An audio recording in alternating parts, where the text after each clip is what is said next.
Want to introduce you this week, though, to some weather watchers who literally watch the skies every single day for fun. Tonight, we want to start things off in Port Alberni and introduce you to the man behind AlberniWeather.ca. Chris Alemany got hooked on weather when he was just a kid. And then I always liked being out in the storms and when I was out fishing with my dad, so maybe that was it, but I think it's just something that came about naturally. Today, studying the weather of Port Alberni is more than just a hobby, it's a real passion. I think it's just because around here the weather changes so much. From hot spot in the summer to cold spot in the winter, Chris is so curious about the details. He installed his very own weather station. Where's your weather station? It's right up there. Other guys, they buy a hot rod? Yes. You bought a weather station? I bought a weather station, yeah. Completely by toy, yeah. But this toy is more of a tool, a way of communicating with neighbors and connecting with his community.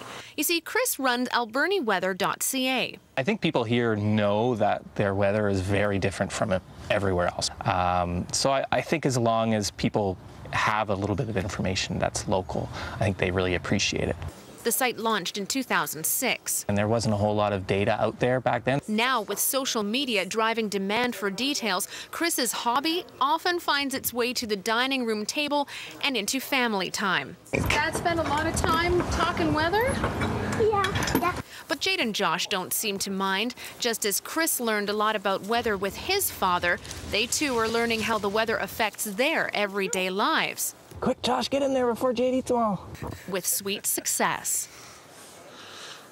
So there you go, one of the many people keeping an eye on the skies for us here on Vancouver Island. Lots of fun to meet Chris up in Port Alberni, so thanks so much for spending some time with us. Tomorrow, Hudson, we will profile a fellow from Nanaimo, then we head to Chemainus, and last but not least, Victoria. Lots of help.